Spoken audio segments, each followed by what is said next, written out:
If I had to pick one episode in my career, though, it probably would be in the summer of '99. The battalion I commanded, which was 2nd Battalion of the 505th Parachute Infantry, a battalion of the 82nd Airborne, was the lead U.S. unit into Kosovo. An excerpt from today's guest, a career Army officer whose military service included combat tours in Grenada, Somalia, Kosovo, Iraq, and Afghanistan. Colonel Richard Hooker is here, and I'll speak with him right after this break. I'm Robert Child, and this is Point of the Spear.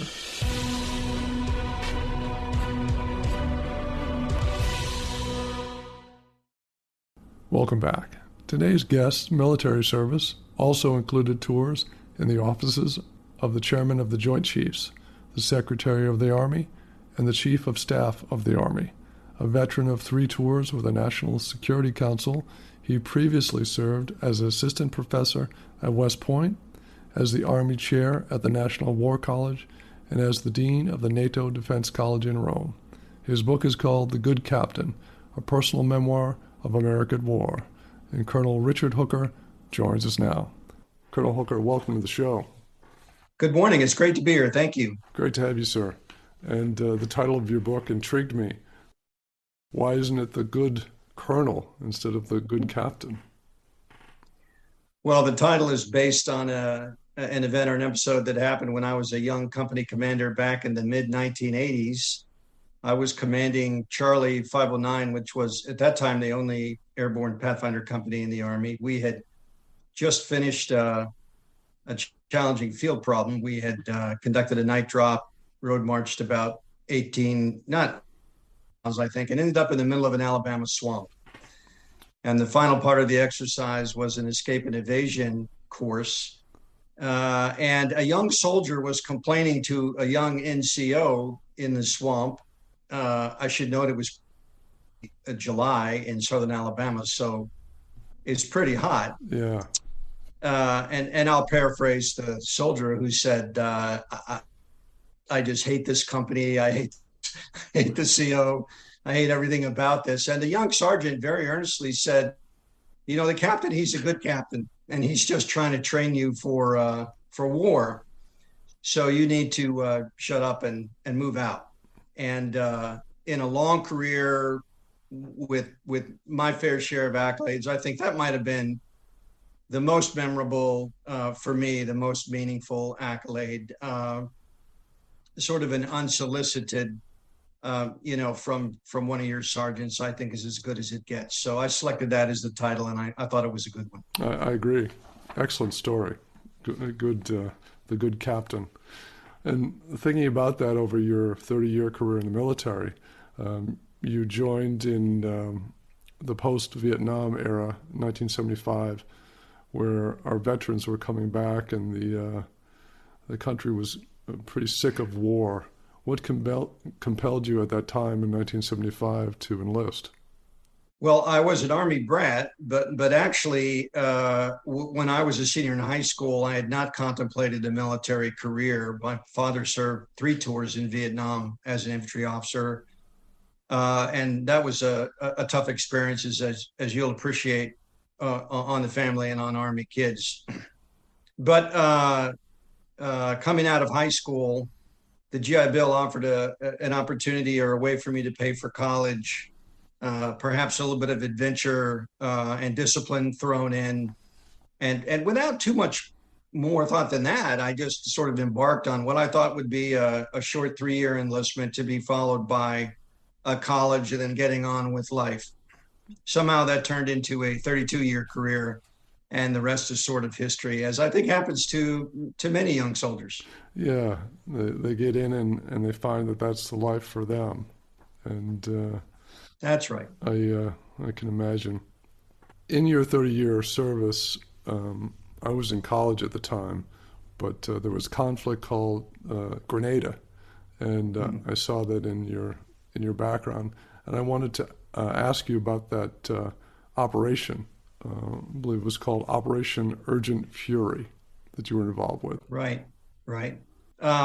Well, it really was in many ways the first major military operation that we had tried to carry out since the end of of the Vietnam conflict. Grenada, in the end, included something like 6 Army battalions, a big Marine battalion, 2 Ranger battalions, and then, of course, some naval units and Air Force units and so on. So it was of considerable size. I think the good point of the operation was that it was mounted very, very quickly, and we managed to get a lot of forces down there in a real hurry. But I think just the impact and the influence of not having been in a conflict in a number of years began to play out pretty quickly. Because we mounted the operation so rapidly, there was not a lot of time to coordinate or integrate. Our intelligence was not very good. Our ability to communicate across services was not good.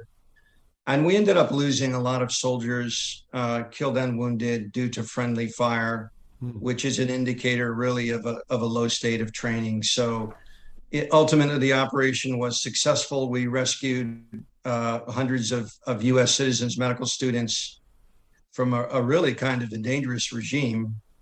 You know, the impulse or the impetus for Grenada was the murder of some 50 Grenadian civil servants and civilians and leaders, including the leader of the country.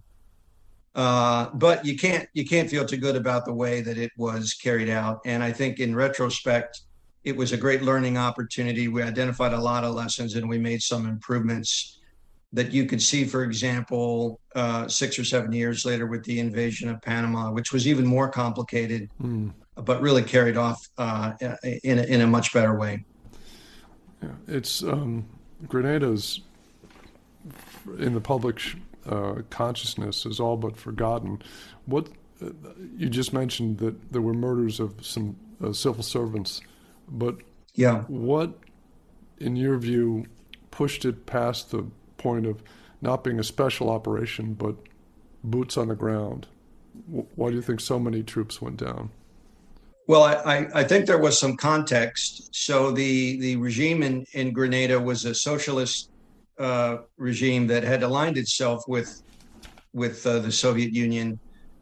But then the Revolutionary Military Council, which took over in a coup and assassinated or murdered Maurice Bishop and a number of others, really presented itself as a dangerous regime.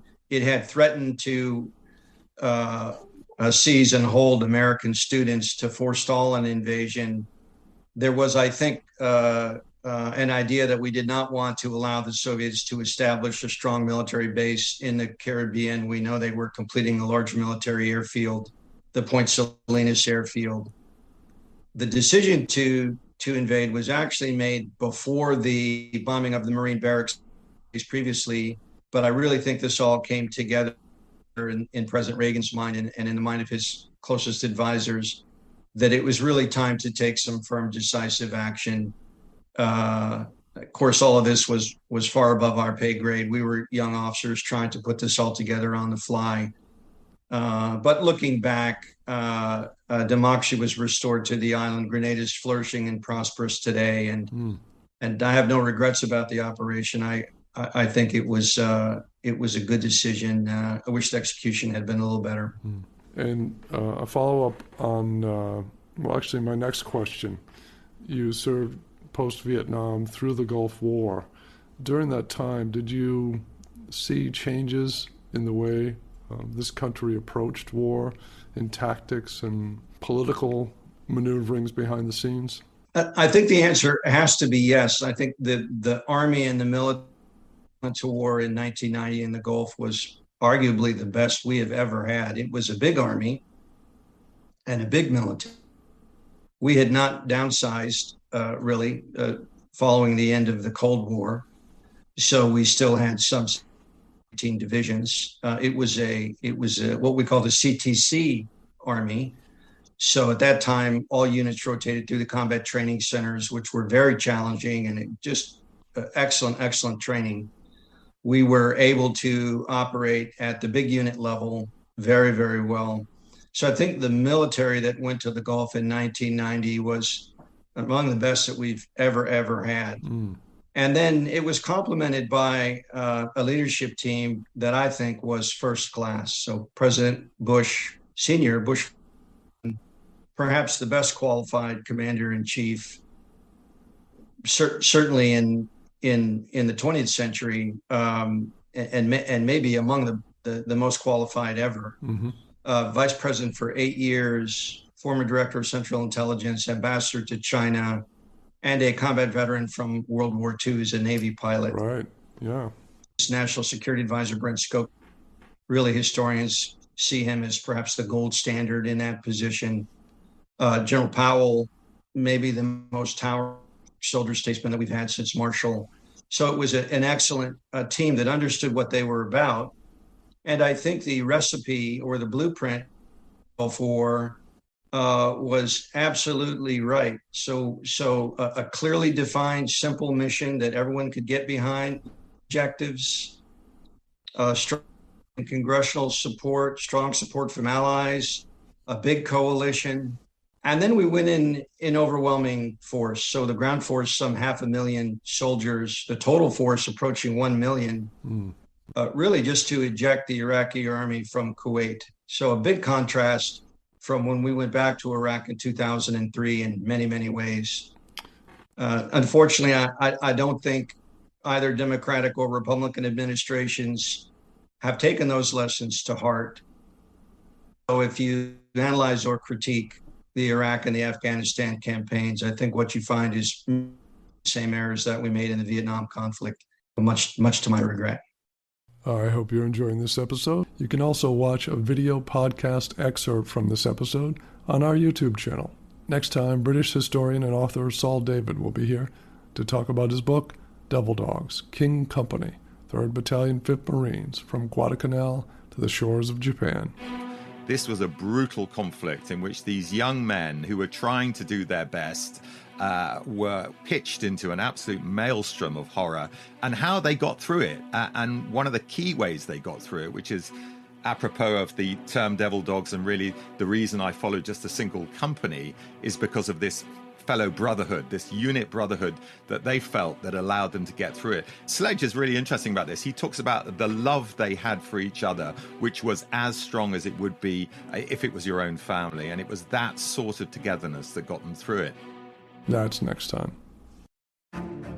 I've just released a brand new documentary you can watch online for free on Tubi, the streaming service from Fox. The show is called Weather and Warfare, Millennia to Modern Time. Weather and Warfare dramatically retraces the meteorological forces during battlefield engagements that doomed or saved civilizations. In 1588, more than half of the Spanish Armada, on its way around northern Britain, was destroyed by storms in retreat back to Spain. Napoleon's attack on Russia was stopped cold by winter weather, as was Hitler's siege of Leningrad. Just click on the link in this episode's description to watch on the web, or download the app, or watch on Roku for free. I hope you check it out. I know you've been out of the military proper since 2010. How would you assess, if you can, today's military compared to the early 90s? Well, I have some concerns. One of them is that although we've got a very robust military budget, much of it is absorbed either A, by personnel costs, which have ballooned really since 9/11, and then B, into very high-priced, high-ticket acquisition programs, fighter planes, warships, high-technology systems, which are far, far more expensive per unit cost than used to be the case. So we've gone to sort of fewer and fewer, more exquisite systems, more difficult and expensive to maintain and operate. And that's a real concern that I have. If you look at the growth in headquarters and overhead, it's really been phenomenal. I was surprised to learn, doing some research for a paper just last year, that we have one commissioned officer for every 6 enlisted soldiers in the Army. That really surprised me. That's a lot of overhead. It accounts for a lot of our personnel costs. And at the same time, we don't really have a very big army. For example, the Ukrainian army although in terms of end strength is far smaller than the U.S. Army, actually has more brigades than the U.S. Army does today. I'm not sure that bodes well if we find ourselves in any kind of high intensity or sustained conflict, in the near term. I think slimming back down to where we were before 9/11 and perhaps increasing the ground force by a couple of divisions would be a very healthy move. And I think we need to move to cheaper, more hardier items of equipment than the direction we seem to be heading in right now. That's a personal opinion. Yeah. Do you think it's because there's a desire to not have so many boots on the ground and fight wars from a distance, like with drone strikes and things like that? Yeah. I think that definitely feeds into it. The problem there is you can strike targets with technology. You really can't own the ground with technology. You just can't. And one of the major problems we experienced in Iraq, where I served, but also in Afghanistan, just didn't have enough to do the job properly. We really had a real presence in 4 of Iraq's 18 provinces. And even there, we felt very, very stretched. One of the reasons behind the surge. Even though we grew the Army and the Marine Corps some, we never really were able to achieve the numbers that you would need to clear the ground and create the conditions for the political changes that needed to happen, which I never did. So I would make that distinction. There's a difference between a targeting and seizing and securing and owning the ground. And for that, you still need boots on the ground. And I think that's almost timeless. Thinking about your service, I guess this goes back to the incident where the moniker, the good captain, came about.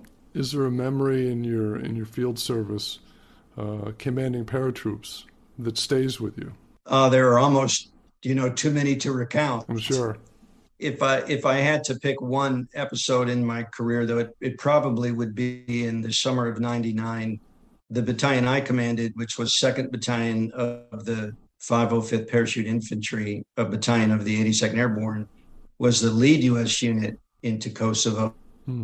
And because of the nature of the mission, we found ourselves spread all over a very large area of responsibility. And we literally had sergeants and young lieutenants being made responsible for towns and villages, far from any kind of external support. In some cases, we had elements as small as 4 soldiers, 4 paratroopers, a fire team would be guarding an apartment complex, and no help, for 20 minutes or so from a quick reaction force. And I was just so impressed and so grateful to be able to serve with soldiers of that caliber, of that kind of dedication. Their ingenuity and their ability to innovate and to solve problems was really remarkable. And among many, many episodes, that's one of the ones I'm the most proud of. Can't take a lot of credit for that. That's the American soldier on the ground, figuring things out and getting the job done. But it was very, very rewarding and memorable for me personally. So I'll probably choose that deployment. Mm-hmm. And thinking about the flip side of that, and my final question, you transitioned to the Pentagon, became a senior advisor, and then served in 4 administrations. So you saw war from the Washington, D.C. perspective. Did anything in your service in Washington surprise you? Well, actually, those assignments were interspersed. I didn't get to the White House at the very end of the career. My first White House tour actually was as a senior captain coming out of graduate school. And then I went back for a second tour right after brigade command. In between all of that, I served, I think, something like 5 years in the Pentagon, the Army chief and for the chairman. So I really alternated between assignments and those kind of more high-level assignments. What I saw, I think, was a problematic state of affairs. I He attended something like 100 sessions of the Deputies Committee. So these are the number twos in agencies and departments. Typically, the chairman would be representing the uniformed military.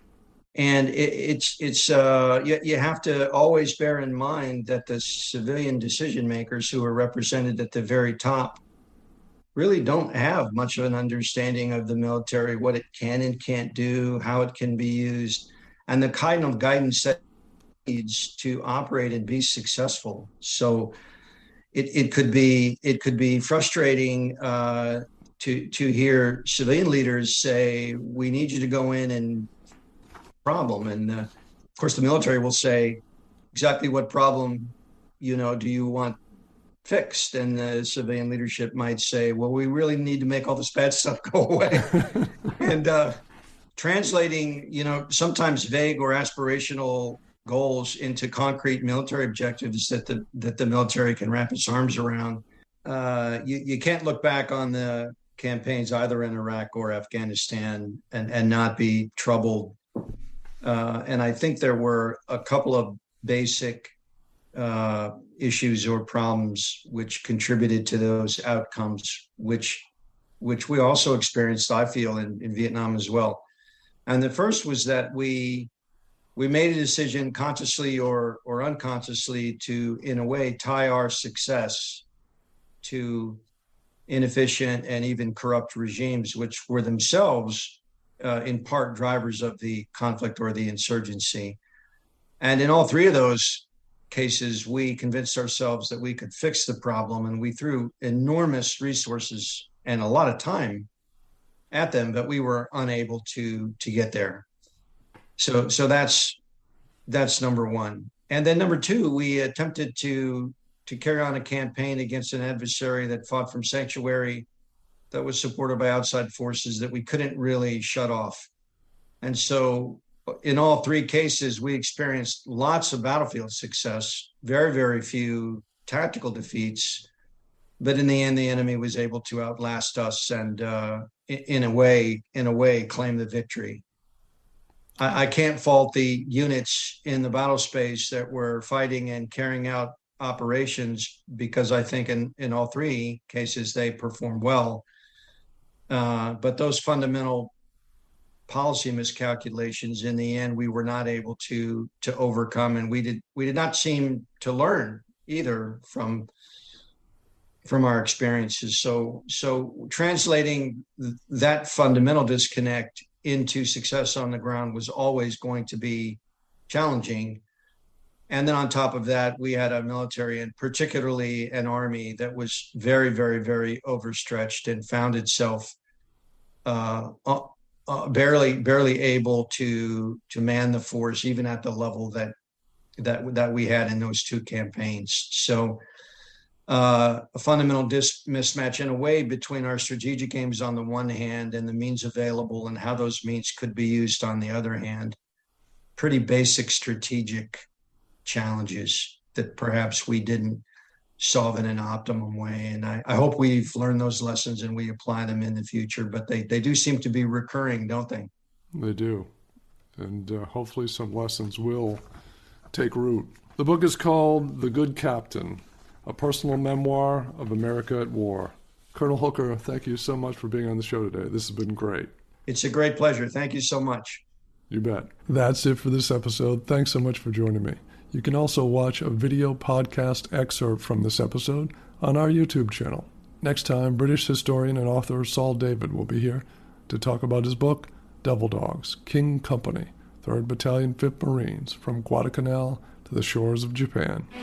This was a brutal conflict in which these young men who were trying to do their best were pitched into an absolute maelstrom of horror, and how they got through it. And one of the key ways they got through it, which is apropos of the term Devil Dogs, and really the reason I followed just a single company, is because of this fellow brotherhood, this unit brotherhood that they felt that allowed them to get through it. Sledge is really interesting about this. He talks about the love they had for each other, which was as strong as it would be if it was your own family. And it was that sort of togetherness that got them through it. That's next time. And if you like what you hear, leave a review or a rating, or just click the follow button. And be sure to check out our Point of the Spear YouTube channel with bonus video material plus full military history documentaries. There's tons to explore, and I hope you check it out. I'm Robert Child, and this has been Point of the Spear. Music licensed from audioblocks.com. Point of the Spear is produced by RSC Media Group.